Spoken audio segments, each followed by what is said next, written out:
Good song, Veyeda from Shlomo Katz. How's everybody doing? Let's light up the darkness.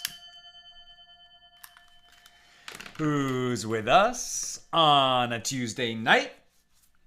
Tomorrow's a fast day. Tinus Esther, right?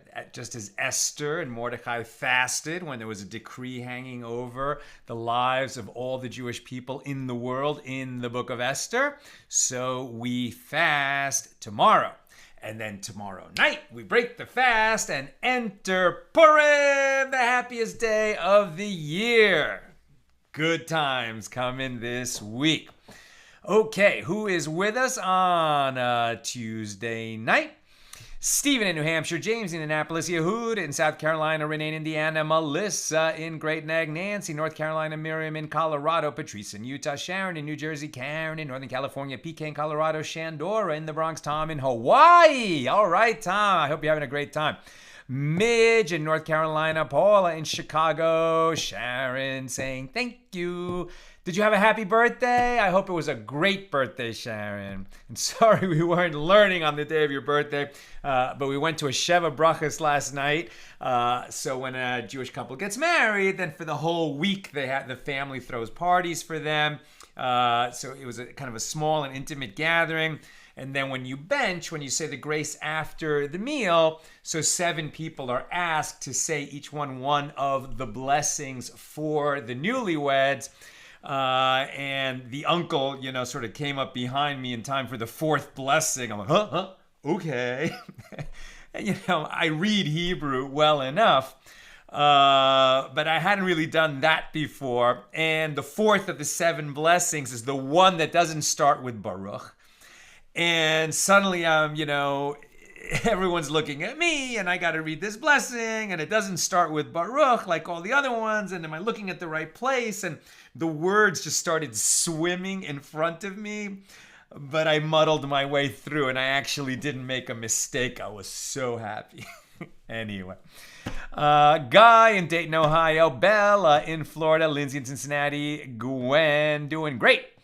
David in South Bend, Lucy in West Virginia, other Lucy in Minnesota. PK says rowdy times coming. It's Purim, right? Well, so we read in Megillah, Tractate Megillah, all about how we celebrate Purim.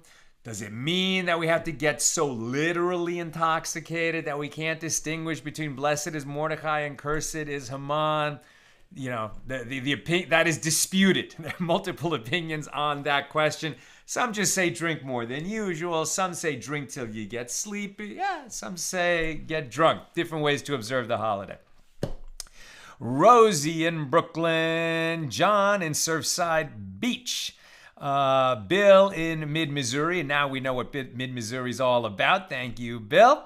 And over there on the YouTube side, Kevin with us. I'm not sure from where. Marjorie in Georgia. Heather in Kansas. Aoife in Ocala, Florida. Welcome, everybody.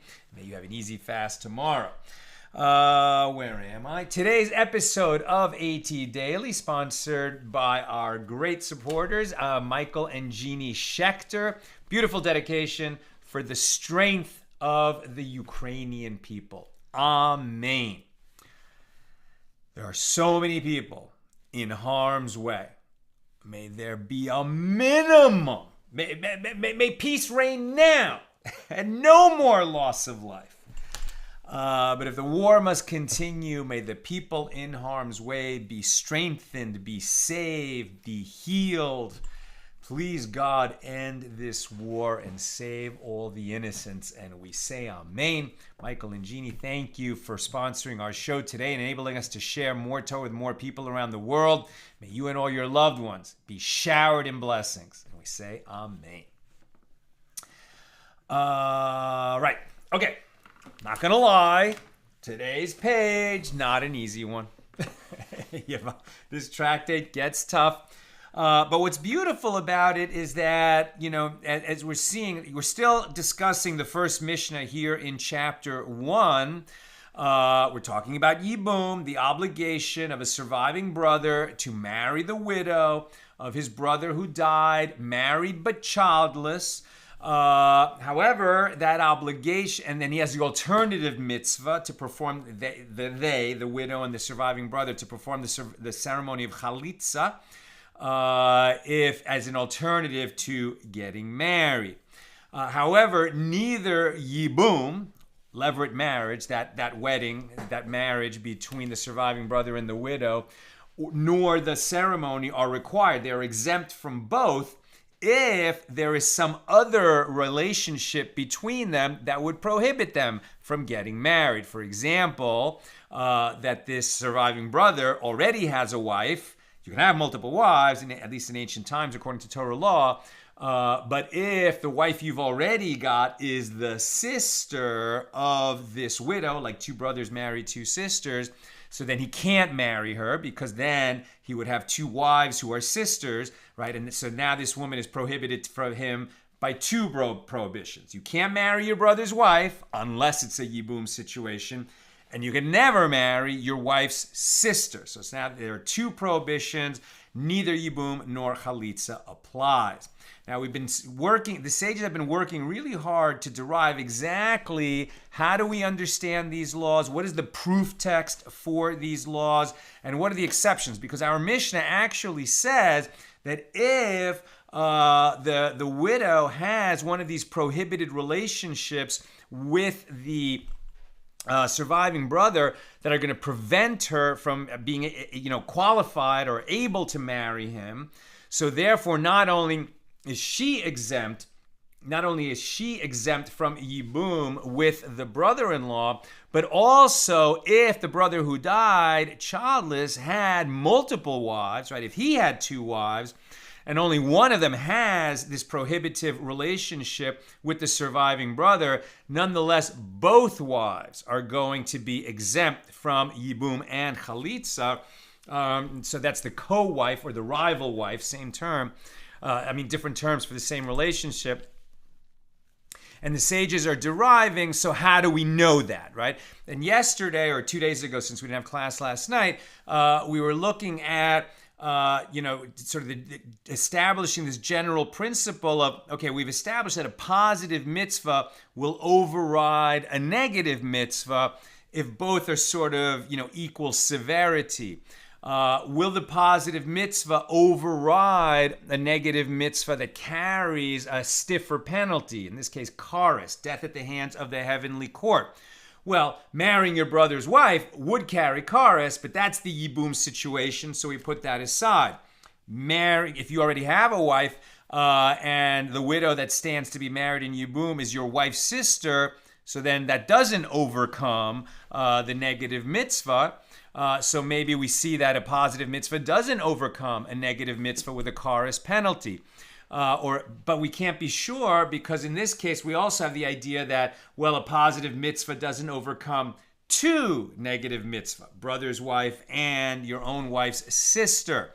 So we're still working, and then we looked into this principle of, what happens when the Torah gives a general principle and then gives a specific example of that principle. Does the specific example, does God include the specific example in the Torah to tell you that specific example is an exception to the generalization, or is the specific example given to say something, a principle that applies to all the other items that might occur in the generalization? That was a question we examined on Sunday.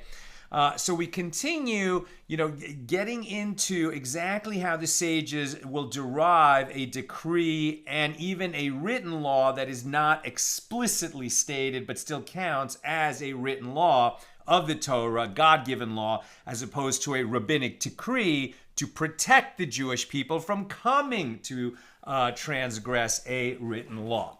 All right, we picked this up about halfway down or a third of the way down about a third of the way down on 7b. Our daf tonight is Ches, page 8, but we pick it up about a third of the way down on 7b.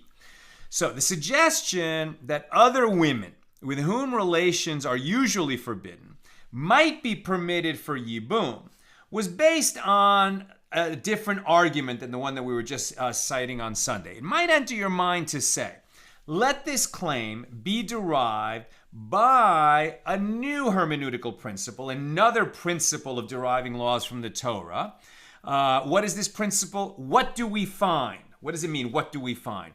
What do we find with regard to something we're talking about, which is a principle of inductive reasoning involving a comparison between cases that include similar details? Well, what do we find when there's similar cases and it's going to apply to both or neither? In other words, the law of all other women with whom relations are forbidden can be derived from that of a brother's wife. So just as a brother's wife enters yibum, so too, perhaps the wife's sister should also enter yibum. We've been taking it as a given, because they derived it earlier, that if the dead brother's widow, if the only relationship that she has with the surviving brother is that she was his sister-in-law until her husband died, that they enter yibum. That's the law. But that if she has some other relationship in addition, like, she's his daughter or some actual relationship with the surviving brother himself, or her sister is married to the surviving brother, that then yibum does not apply. But perhaps we should say that since you're not allowed to marry your sister-in-law, your brother's wife, but if he dies childless, then you do marry her. So perhaps even if she has some other prohibited relationship with the surviving brother, we also override that prohibition and they do enter yibum. Now the Gemara wonders about this. Is it comparable? How can one case be derived from the other? There, in the case of a brother's wife, only one prohibition has been permitted, the prohibition with regard to a brother's wife. Whereas here we are dealing with two prohibitions, both a brother's wife and a wife's sister.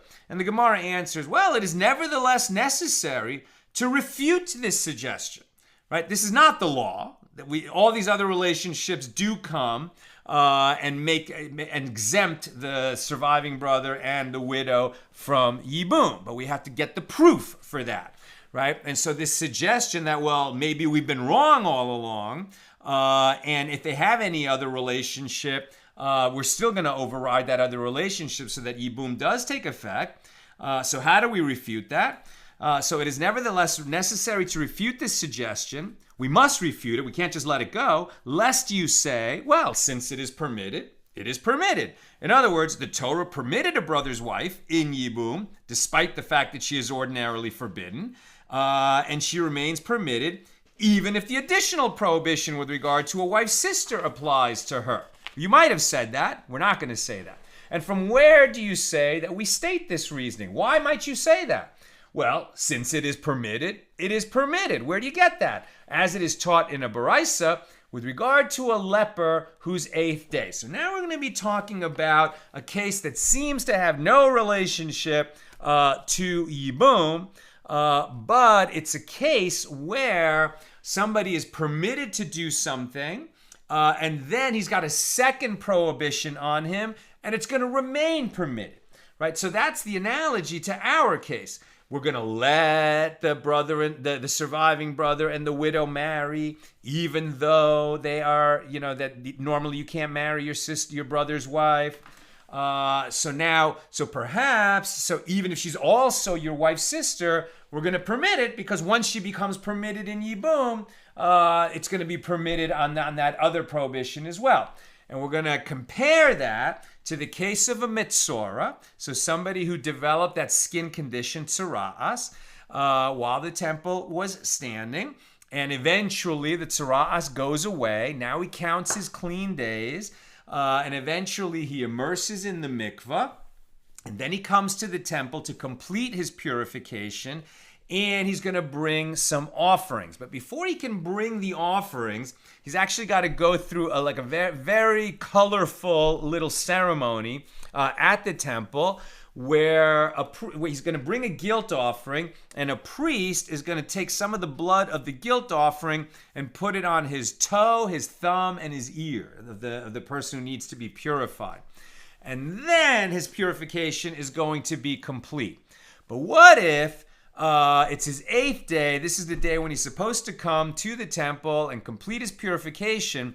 But on that day, that morning, he had a seminal emission, right? He had a sexy dream, and he had an emission that morning. And normally, if you have that emission, so then you need to immerse and wait till nightfall. So he is not permitted to enter the temple until nightfall. But it's the day during that 8th day when he's supposed to enter the temple in order to become purified of his tsuras. So an additional prohibition lands on this guy, right? He was prohibited to enter the temple until this day. He can't fully enter the temple because he has to get this procedure where his toe and his thumb and his ear get touched with some blood from an offering. That's actually done without him entering the inner courtyard of the temple. He kind of stands on the steps, and the priest, dabs this little drop of blood on him without his whole body entering the courtyard because he's not qualified yet. But he was able to enter the outer courtyard. So since he's going to be allowed to come into the outer courtyard because it's part of his 8th day purification, now he wouldn't have been allowed as a function of that emission that he had in the morning. He would have had to immerse in a mikveh for that and then wait for nightfall. So he's not allowed to enter the temple courtyard at all until nightfall, but actually they will permit him to enter in this specific situation where he needs to complete that purification. That's the case that we're talking about. Seemingly, he has 2 prohibitions on him, and yet we permit him to enter. So perhaps the wife, this widow, who is also his wife's sister, who has 2 prohibitions on her with respect to the surviving brother, we should also allow her to marry him based on this. So now we're going to compare the cases. And from where do you say we state this reasoning of, since it is permitted, it is permitted, as it is taught in a Baraisa, with regard to a Metzora whose 8th day, the day on which he becomes ritually pure from Tzara'as and brings his last offerings to the temple, if it occurs on the eve of Passover, one more condition, it occurs on Erev Pesach, right, in the afternoon before Passover begins, very important day, very important afternoon. When the temple is standing, that's when we bring the Paschal lamb and we slaughter it that afternoon so that we can observe Passover that night. This guy's going to be fully purified at nightfall, but he needs to enter the temple that afternoon in order to slaughter the Paschal lamb, right? So he's bringing his final offerings to be purified from his tzara'as on Erev Pesach, when he's bringing the Paschal lamb to slaughter it, and he experienced a seminal emission on that 8th day of his purification from tzara'as, and he immersed in the mikveh. In this situation, the sages said, although any other individual who immersed himself that day for purification from his tumah, his ritual impurity, may not enter the temple before nightfall, this leper, this Metzora, who saw an emission of semen and he immersed, may enter the temple. Now, this is only because specifically it's the afternoon before Passover. If that part wasn't there, he might have to wait till the next day. But the clock is ticking, right? If he doesn't slaughter the lamb on this afternoon, he's not going to be able to observe Pesach. So they're making a leniency for him, apparently because being a Tevel Yom, one who immersed in the mikveh and is awaiting nightfall, that's by rabbinic decree. If it was a biblical law, then they couldn't make this leniency. This is starting to sound like John Candy in Stripes. Well, you would win if it was any other day, but it's Tuesday, so I win and you owe me money. We are not going to make that joke. Okay. The Baraisa explains the reason for this exception. it is better that a positive mitzvah that includes kares, that's what's unusual here. It's a positive mitzvah to bring the Paschal lamb on the right time, in the right time. Otherwise, you're going to miss Passover. And if you're in Jerusalem and you're going to be in a state of purity at nightfall and you don't participate in the Paschal lamb, that's a kares bearing penalty. So, i.e., bringing the Paschal lamb at the right time comes and overrides the positive mitzvah that does not include kares. What is the positive mitzvah that doesn't have a kares penalty? Not entering the temple in a state of ritual impurity. If the Metzora does not become purified of his tzaras, he may not sacrifice the Paschal lamb. And Rabbi Yochanan said, by Torah law, there is not even the overriding of a positive mitzvah in this case of one who immersed himself during the day and entering the temple. And Rabbi Yochanan explains, as it is stated, and Yehoshaphat stood in the congregation of Judah and Jerusalem in the house of the Lord before the new courtyard. That's 2 Chronicles 20, verse 5. What is the meaning of the new courtyard? Rabbi Yochanan said, this is referring to the place where they issued new matters, and said that one who immersed himself that day may not enter the camp of the Levites, which in Jerusalem is the Temple Mount, despite the fact that by Torah law, no such prohibition applies, right? So that was one of those rabbinic decrees that is a fence around the Torah, lest you enter the temple while you're in a state of impurity, even lingering impurity. You've already immersed, you've already purified yourself, but your purification is not complete until nightfall. Then you could enter the temple, lest you make a mistake. We're not even going to let you come on the Temple Mount. And with regard to this law itself, that a Metzora who experienced a seminal emission may nevertheless sacrifice offerings in the temple, Ula said, what is the reason that this is permitted to him? Since it is permitted for his tzaras, i.e. the Torah allowed him to enter the Temple Mount while still a Metzora to achieve full ritual purification, right? He's not completed his purification from tzaras. Why can he enter the temple? Because the procedure for completing your purification of tzaras includes you bringing offerings in the temple. One who is a Metzora has to bring certain offerings to the temple. That's why there's no more tzaras after the temple fell, because then there would never be, you could never get purified of it, right? So tzaras ceased to exist at whence the temple fell. Okay, so the point is, the Torah says that in order to complete your purification from tzaras, you must enter the temple. So since he's allowed to enter the temple, even though he's tameh from a lingering tumah from his tzaras, the fact that he's also tameh, he's not really tameh, he immersed for the seminal emission, but he's still awaiting nightfall. It's that lingering tumah.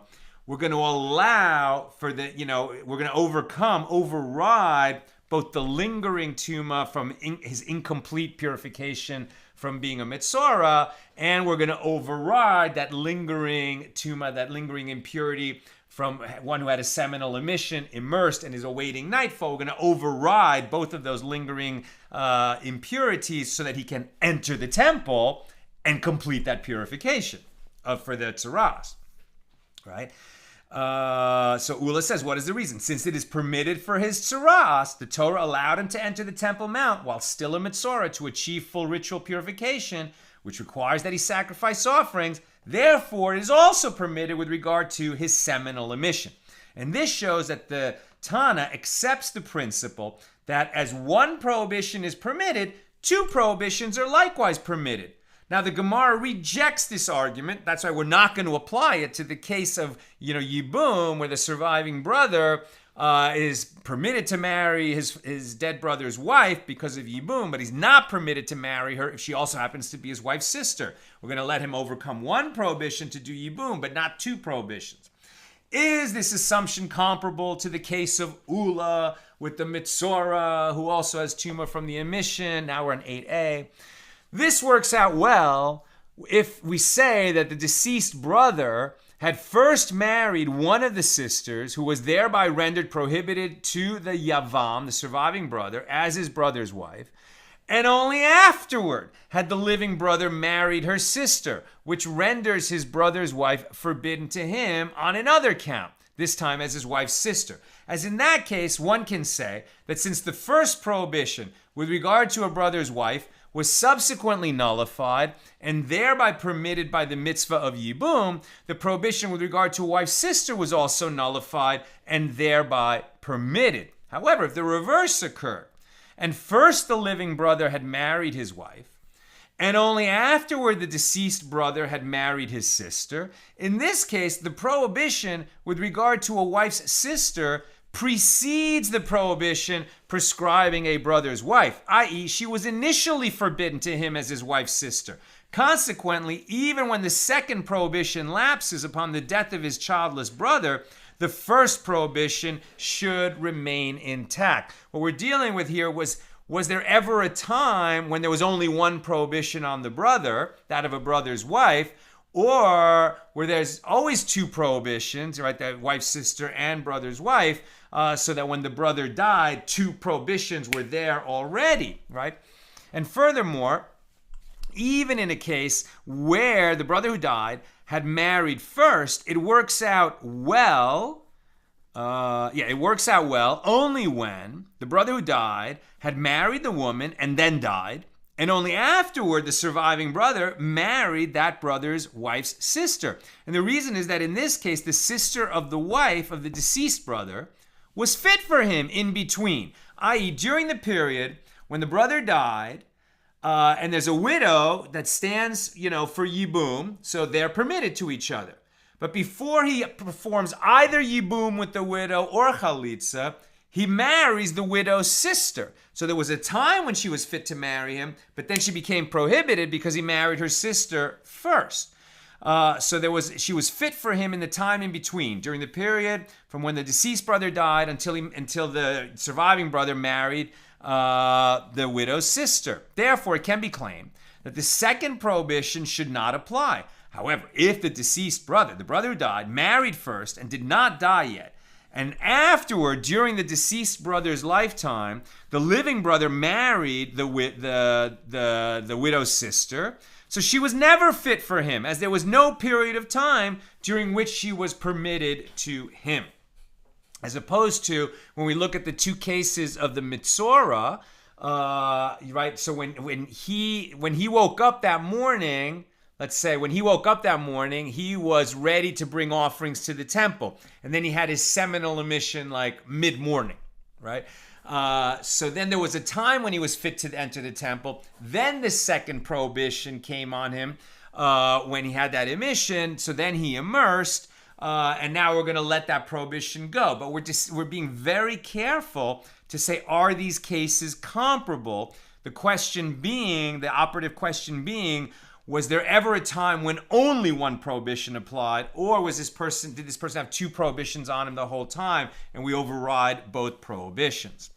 So the Gemara provides proof for this claim.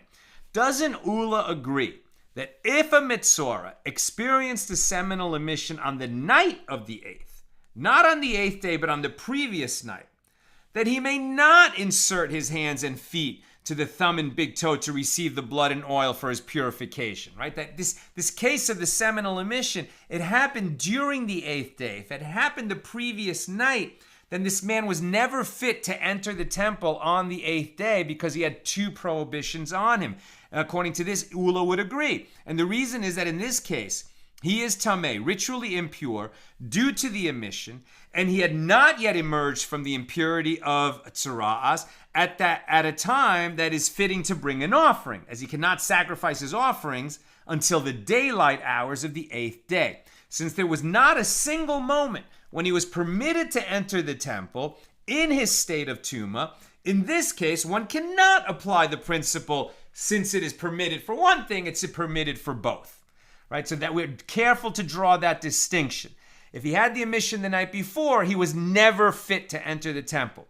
If he had it that morning when he woke up and it was daylight, okay, he's on the 8th day of his purification, he's permitted to enter the temple. Then he has the omission. He immerses in the mikveh. He's not supposed to enter the temple till that night, but we're going to override the second prohibition that didn't kick in until after daylight had started. We're going to override that and allow him to come to the temple, bring his offering so he can be purified, so he'll be ready for Passover that night. Rather, the Gemara suggests that the phrase with her, now we're back to talking about yibum, and we've been using this phrase with her that occurs in a few of the prohibitions of who he's permitted to marry and who he's not, right? That this is how we know that even though he's allowed to marry his brother's widow, he's not allowed to marry her if it would mean that she marries a man and her sister is already his wife. We don't overcome that second prohibition. The Gemara suggests that the phrase with her, which teaches the prohibition with regard to a wife's sister, that if you're married to a woman, you cannot marry her sister. And you can't do it even if it's yibum. That it is necessary for a case where the brother who died had first married and then died, and only afterward the surviving brother married the sister of the widow before he either married the widow in yibum or performed chalitza with her. So there was a moment when she was permitted to him as yibum, but then he made it impossible because he married her sister.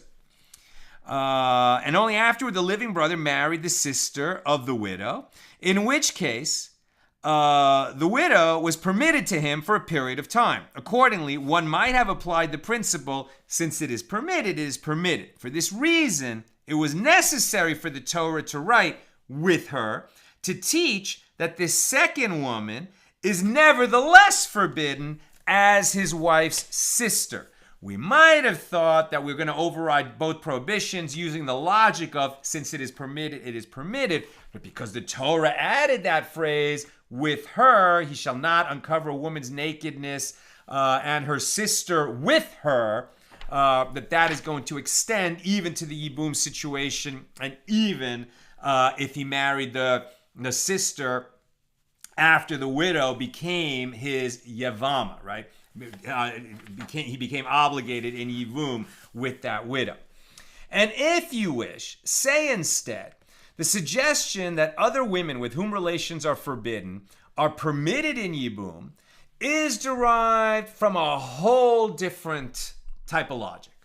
Say instead that the fact that other women with whom relations are forbidden actually become permitted. So now we're saying, okay, all right, forget the logic of since it is permitted, it is permitted. And therefore, since the brother's sister becomes permitted in yibum, the other prohibited women also become permitted. Not because since it is permitted, but rather deriving it from the juxtaposition of Rabbi Yonah. Okay, what is the juxtaposition of Rabbi Yonah? Rabbi Yonah said, and some say that this was stated by Rav Huna, the son of Rav Yehoshua. The verse states, Leviticus 18:29, for whoever shall do any of these abominations, the souls that do them shall be cut off from among their people. After the list of people who are prohibited, you can't have incest, you can't have sex or marry any one of these people who are related to you, you can't have sex with an animal, you can't, have sex with a woman and her mother, it is a depraved plot, etc. So at the end of that list, for whoever shall do any of these abominations, the souls that do them shall be cut off from among their people. So that's Karas. So in this verse, all of the women with whom relations are forbidden are juxtaposed with the case of a brother's wife.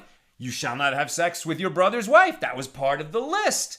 So since the brother's wife is included in this list of people you're not permitted to have sex with or to marry, but we do allow the surviving brother, to marry his brother's wife when she's the widow of a man who died childless. So you might think that according to this juxtaposition of Rabbi Yonah, everyone else on the list becomes permitted also.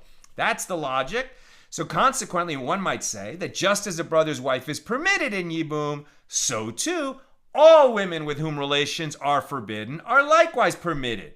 Therefore, since you might have thought that, the merciful one writes with respect to you shall not uncover the nakedness of a woman and her sister to lie with her and her sister, the phrase with her, which excludes the wife's sister from yibum, right? If you're already married to a woman, then even if this widow comes before you for yibum, but she's the sister of a woman who's already your wife, so now, you don't do yibum. They're exempt from yibum.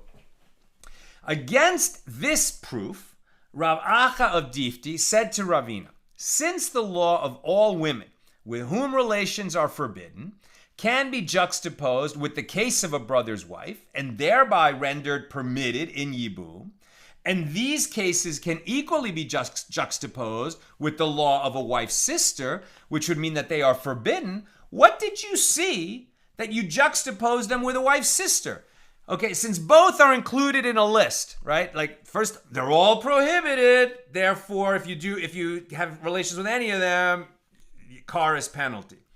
But the brother's sister is included in there, so maybe all of them become permitted in a yibum situation. On the other hand, you're never permitted to marry a woman and her sister, no matter what, even yibum. So all these other prohibited women go along with the wife's sister. Okay, so the juxtaposition could work either way.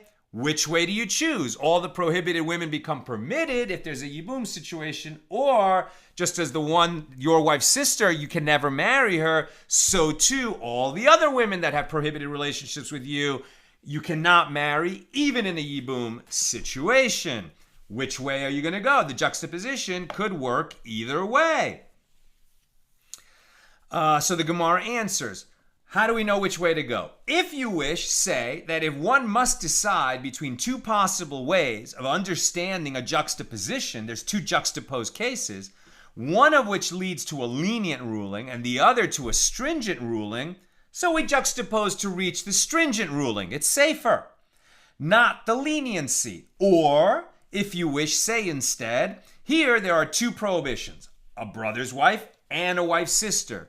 And there, in the case of all other women with whom relations are forbidden, there are also two prohibitions. If any of these women come up for yibum and they have any prohibited relationship with the surviving brother, okay, so then there's two prohibitions. You cannot marry your brother's wife, unless it's yibum, but you cannot marry your brother's wife. And they're also prohibited to him because it's the sister of his wife, or it's his daughter, or it's his mother, or it's his granddaughter, or if it's his grandmother, or it's an in-law through some other relationship. But in any case, there's two prohibitions, brother's wife and this other prohibition. And two prohibitions, you're not going to override two prohibitions. However, there in the case of regular yibum, where there's only one prohibition, brother's wife, that we overcome because it's yibum and only because it's yibum. Rava said that this entire law must be understood differently. Okay, Rava says we've been approaching this all wrong. Buckle your seat.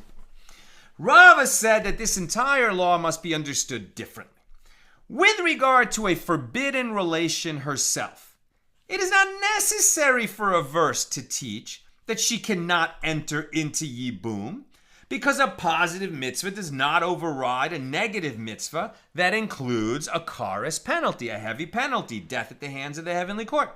Rather, the verse with her, in the case of the brothers of the wife's sister, is necessary not to tell you that if it's a wife's sister, you can't take her in yibum.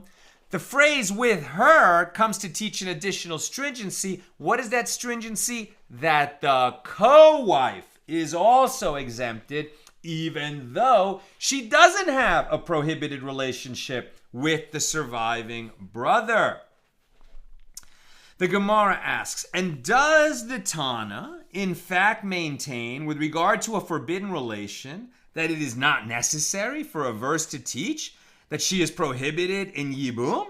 But isn't it taught in that same baraisa, I have derived nothing other than that this woman is exempt from yibum? From where is it inferred that the same applies to the co-wife? This shows that the case of a forbidden relation does require a special inference from a verse. The phrase with her is not free to teach that we also exempt the co-wife. If one wife is exempt, both wives are exempt if they're co-wives, co-widows in this case, because we needed that phrase to teach that if she has that second relationship, we don't override. If there's two prohibited relationships, brother's wife and something else, we don't override. Rav is saying, no. We don't override a second prohibited relationship. You don't need a phrase to teach that. And this phrase with her, in the case of the wife's sister, only comes to teach that also the co-wife is exempt. And the Gemara answers, it is due to her co-wife, i.e. the Baraisa does not mean that the law of women with whom relations are forbidden is derived from this verse. Rather, this case is mentioned only to introduce the case of a co-wife. And the Gemara raises another difficulty. But it is taught in the Baraisa, I have derived nothing other than that these sisters are exempt from yibum, because they'll end up being sisters married to one man. He was originally married to one of the sisters, and now he's going to marry the second because she's the widow of his brother who died childless, and it's yibum. But we're going to prohibit that because then two sisters would be married to the same man. It is taught, I have derived nothing other than that these sisters are exempt from yibum, which again suggests that the derivation from the verse applies to all of them and other prohibited relationships too. If there's two prohibitions, brother's wife, and some other prohibition, some other relationship with the surviving brother, they're not allowed to enter yibum. But that's not saying that we have a source for why her co-wife, right? This widow, the second, the brother who died had two widows, he had two wives. One of them has some other relationship that prohibits her from marrying the surviving brother, but the other co-wife doesn't. How do we know that the co-wife is also exempt? This is also stated due to their co-wives, right? That is why we use, that is the source with her. So the Gemara suggests, come in here a different Baraisa that contradicts Rava's statement that we do need with her to prohibit secondary prohibitions. Rabbi Yehuda Hanasi, Rebbe, the editor of the Mishna, says that there is a different proof that a forbidden relation and her co-wife are both prohibited in yibum.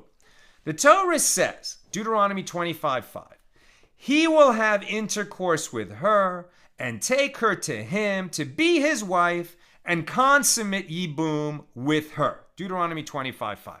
Since the verse does not say simply have intercourse, but have intercourse with her. Now it's the same with her, but previously we were looking at the phrase with her in the context of you shall not have a woman and her sister as your wife. Now we're talking about when yibum happens, so yibum is being restated in the book of Deuteronomy after it was given earlier in the Torah. But now it's being restated, and this new verse says he will have intercourse with her, the surviving brother will have intercourse with her, and take her to him to be his wife, and consummate yibum with her. But it seems redundant. If he's taking her, right, he will have intercourse with her. Well, first of all, according to the sages, if you have sex with a woman, you're married. Right? That's the way it's really supposed to work. You would only ever have sex with your wife. So if you have sex with someone, you've married them, unless, it's rape or something else has happened. But normally speaking, under Torah law, if you have sex, you're married. Yeah, remember that. So he will have that sex, he will have intercourse with her. Well, if the surviving brother, has sex with this widow who stands for yibum with him, that's it. They've gone married. Now they've performed yibum. And take her to him to be his wife. Well, now it's like we just repeated that. And consummate the yibum with her. It seems like 3 times it has said that they're marrying and having sex because they performed yibum. Now, since the verse does not say simply have intercourse, but have intercourse with her, this indicates that he takes this woman specifically, not a different woman who is forbidden. Furthermore, the verse does not simply state and consummate yibum, but and consummate yibum with her. These additions serve to prohibit the co-wives along with the woman who would otherwise be prohibited to him. So this shows that even the prohibition with regard to women with whom relations are forbidden requires a special inference. And the Gemara answers, amend the language of our Baraisa and say, to prohibit rival wives of those with whom relations are forbidden, not the women themselves with whom relations are forbidden. The Gemara raises a difficulty, but he, Rebbe, brought two proofs from the verse. Both have intercourse with her and consummate the yibum with her. What, is it not because one phrase is required for the law of a woman with whom relations are forbidden, and the other one for the co-wife? The Gemara rejects this. No, this source and that source are both necessary for the case of the co-wife. And both phrases are required for the following reason. One of them comes to prohibit a co-wife in a place where the mitzvah of yibum is applicable. And the other serves to permit a co-wife in a place where the mitzvah is not applicable. Okay, so now picture this. There are two brothers. One of them was married to his wife. And the one who was married had two wives. And he had kids. He had a child, right? Let's say just with one of them. Now, both of those women are prohibited to the surviving brother because there is no yibum. He had children. There is no yibum. They are his brother's wives. So he can't marry them. Period. End of story. So wait a minute. How is this going to work? We need a different case. I'm remembering this wrong. Right, see, if there is no yibum, the co-wife is not prohibited. The co-wife becomes permitted. And I'm trying to understand how that would be. Because if there's no yibum, like he had kids, so then even though the brother died, the widow remains prohibited to the surviving brother because she was his brother's wife. But there's going to be a case where there's a relationship that bars the second wife. Well, maybe it's like this. The two, there were two co-wives, right? The brother had children. He died. There was one wife. He had a kid with her. He died. So the surviving brother can never marry that woman. But let's say that woman now marries some other man who also has a wife. Right? And so that other man, it wasn't yibum, he's just some other man, he's not related to the family, but he marries the widow. Good man. He marries the widow and takes the kid, becomes a stepdad to those kids. He already had a wife. Then that second man dies. Right? So now there's a woman who's had two husbands. Her first husband was the surviving brother's brother, right? So he can never marry that widow. But that widow that's prohibited to him became a co-wife of a woman who is permitted to him. Now, is it because she's the co-wife of a woman that will always be prohibited to him that she's always going to be prohibited to him? No, because this other co-wife was never married to his brother, and there was no yibum because the brother who died had children. So in a case where yibum does not apply, the co-wife will become permitted to him. That's the case we're talking about. All right. Hopefully you can follow that. What, is it not because one phrase is required for the law of a woman with whom relations are forbidden and the other one for the co-wife? No.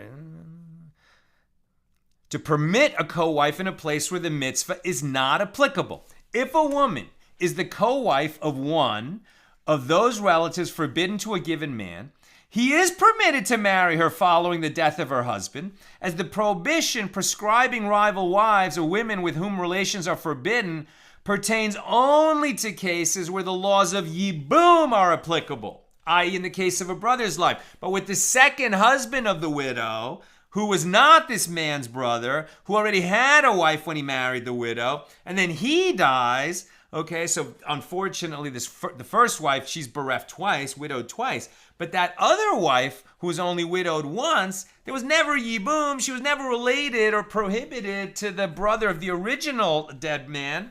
So she's permitted, even though she's the co-wife of a woman who is prohibited to him. The Gemara elaborates. What is the reason for this law? It is derived from the fact that the verse does not merely state and consummate the levirate marriage, consummate the yibum, but instead it emphasized and consummate the yibum with her. This comes to teach it is in a place where yibum applies that a co-wife is prohibited. However, in a place where yibum is not applicable, the co-wife is permitted. Rav Ashi said, the Mishnah is also precisely formulated in accordance with the opinion of Rava, as it teaches, our Mishnah that we've been studying, 15 women exempt their co-wives, whereas the phrase are exempt and exempt others is not taught. And this indicates that the exemption of these women, who are themselves forbidden relations, does not necessitate any special inference, as this is not a novel law, and therefore the Mishnah does not even state this point explicitly. The novelty is that they exempt their co-wives, and the Gemara summarizes, conclude from this that Rava's opinion is correct. The Gemara asks, and if so, what is different about a prohibited relation that a special verse is not necessary to exclude it? The reason must be that a positive mitzvah does not override a prohibition that entails charis. If so, a co-wife should also not require an additional verse due to the fact that a positive mitzvah does not override a prohibition that entails charis. The phrase, to be a rival to her, Leviticus 18:18, teaches that the rival wife of a wife's sister is prohibited like the wife's sister herself. Rav Acha, the son of Bevaimar, said to Ravina that this is what we say in the name of Rava.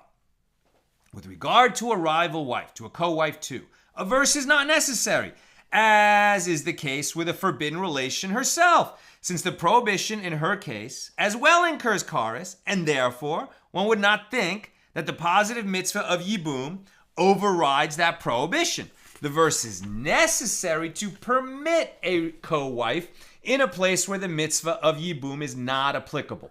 What is the reason, i.e., how is this inferred? The verse states, with her. In other words, it is in a place where the obligation of her brother-in-law will have intercourse with her is applicable, that a co-wife is prohibited.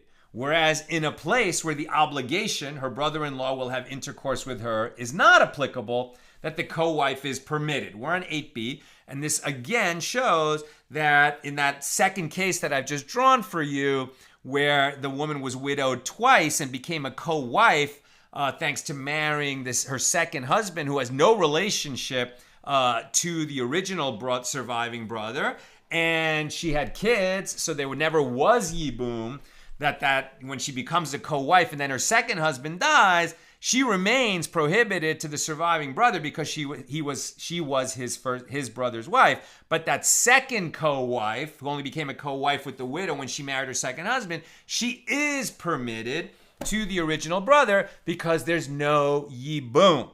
Co-wives are prohibited like prohibited wives when there is yibum.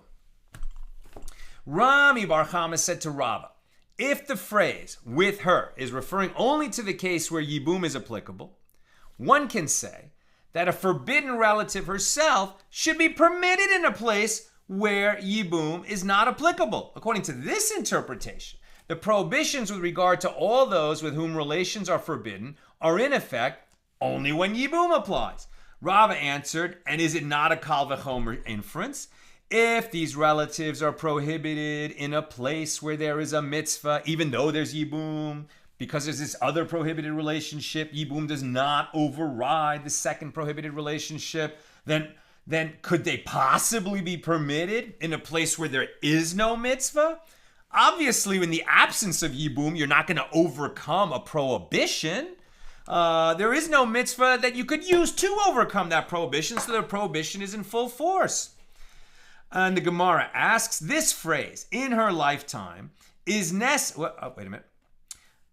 Where there is no mitzvah? Rami Bar Chama said to Rava, that is no proof, as the case of the co-wife herself can prove that this kal v'chomer inference is incorrect.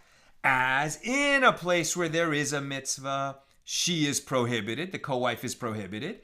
And in a place where there is no mitzvah, she is permitted. But we had to go through a secondary marriage to get there. Okay.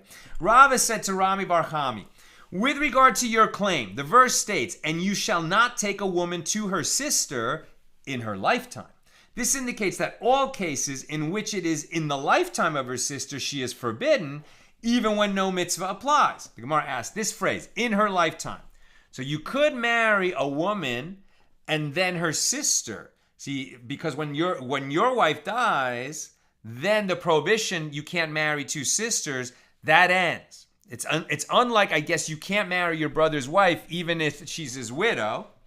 But I guess you could marry a woman and then she dies and then marry her sister afterward. That would be permitted. It's different.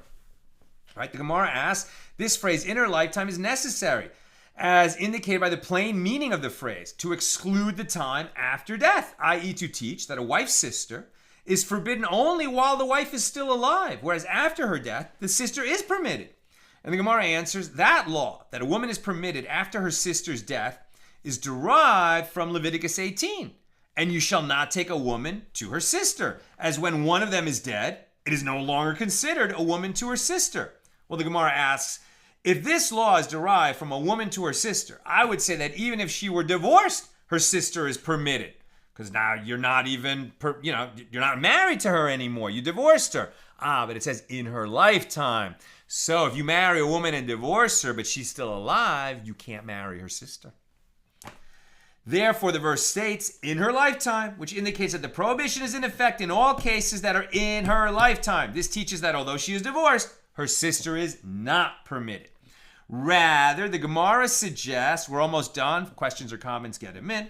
Rather, the Gemara suggests a different interpretation. Rav Huna bar Tachlifa said in the name of Rava, two verses are written, i.e. two separate issues are mentioned in the verse. It is written, and you shall not take a woman to her sister to be a rival, to be a co-wife, which indicates that two rival wives are prohibited. And it is written, do not uncover her nakedness, in the singular, which means one and not both of them. How is it possible to reconcile this apparent contradiction? In a place where there is a mitzvah of yibum, both the forbidden relation and her co-wife are prohibited. In a place where there is no mitzvah of yibum, the forbidden relation is prohibited, but the co-wife is permitted. The Gemara raises a difficulty. I can reverse this and suggest the opposite. In a place where there is a mitzvah, the forbidden relation is prohibited and the co-wife is permitted. And in a place where there is no mitzvah, both of them are prohibited. The Gemara answers, if so, let the verse not say with her at all, as this superfluous phrase teaches that the prohibition with regard to a rival wife applies only when there is a mitzvah of her brother-in-law will have intercourse with her. Yibum. Rav Ashi said to Rav Kahana, from where is it derived that this superfluous phrase, with her, comes to prohibit, i.e., although there is an obligation that her brother-in-law will have intercourse with her, a wife's sister remains prohibited? Perhaps that phrase comes to permit. And this is what the Merciful One is saying. You shall not take a woman to her sister to be a rival, i.e., neither her nor her co-wife. When is this the case? In a place where the obligation of her brother-in-law will have intercourse with her does not apply. No yibum. However, in a place where with her does apply and there is yibum, so then both of them are permitted, you might think. Rav Kahana replied to Rav Ashi, if the above statement is so, and to uncover her nakedness is referring to one woman, under what circumstances can you find this case? When is only one of them prohibited? It is in a place where there is a mitzvah, and they are both permitted. If it is where are we going to find? When is only one of them prohibited? If it is in a place where there is a mitzvah, they are both permitted. If it is in a place where there is no mitzvah, they are both forbidden.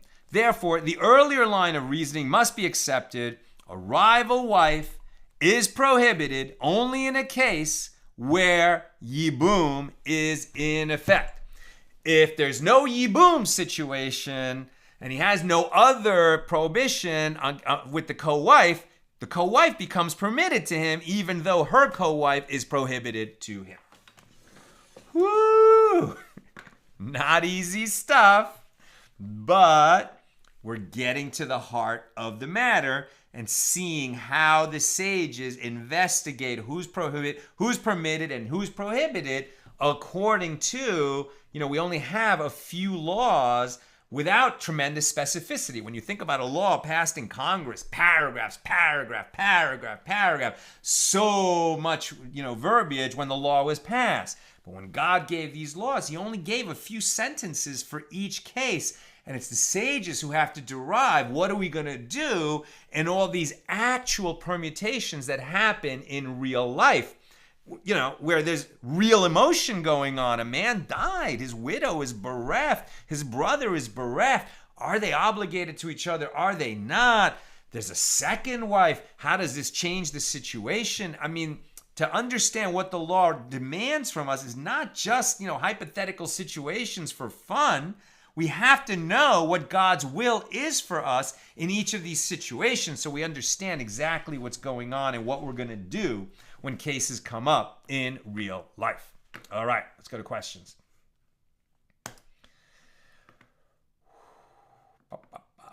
Nina says, no comments, one question in an off-topic discussion about Ukraine.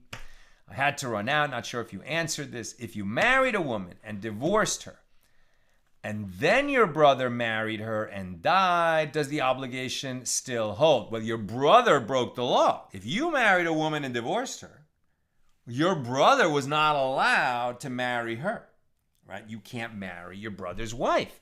So whether you died or you divorced her, she was your wife. Your brother can't marry her. If he married her, I'm pretty sure yibum is not going to apply because that marriage never should have happened, right?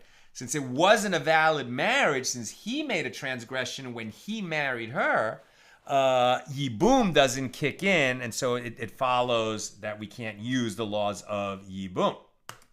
Nina had to run out. Let me see if there's any other questions. PK, will there be a class on Wednesday and Thursday on Purim? Yes, tomorrow on the fast day.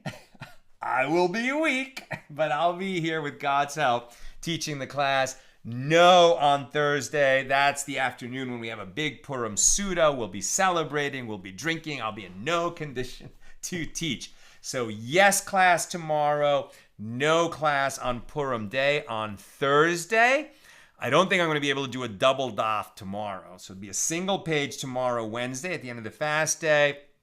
No class on Thursday. And then we'll see when we're going to make up, do 2 pages in one day so we get back on schedule. Probably not on Friday because Friday's always difficult unless it's 2 short pages and I haven't looked ahead. Probably not Saturday night because now the clocks have changed and the Saturday night class is going to get really late and later and later. So maybe on Sunday we'll do the double daf, or the next time that it makes sense, 2 short pages, that's when we'll do it. So yes, class on Wednesday, no class on Thursday. Anything else I need to look at? Paula, which these rules were made? In those days, it was for the protection of women. Today, they seem repulsive and insane, but I appreciate in those days, when the rules were given, the protection offered to women who were left without a husband. Right, and we don't do yibum, right? The world has changed, and we don't do yibum. That just never happens now. There is that situation where yibum might apply, but we make them do chalitza. We do the alternative mitzvah of chalitza, but no, we don't. It just doesn't happen anymore that a surviving brother is going to marry the widow. Apparently, it has happened like now and then. Like for some reason they wanted to get married, but here's the issue. The mitzvah of yibum is that you're stepping in as a surviving brother to, for the sake of your brother, to continue his line, not because you're attracted to the widow. If you're attracted to the widow, you have the wrong intention, and yibum would not apply, and you shouldn't be doing it. And that's why we make them do chalitza. But, like in a case where there was a tragedy and somehow we ascertain that the brother is doing it for the right motivation, or they're on a desert island, they're really doing it because there's no choice, that kind of thing. But it's like the rarest thing for centuries that an actual yibum would happen. Chalitza does happen, but when we do it, it's very much a ritual and there's no scent of humiliation of the brother who's choosing not to marry his dead brother's widow. That's what I've got for us today. With God's help, tomorrow on the fast day, regular time, we'll do the next.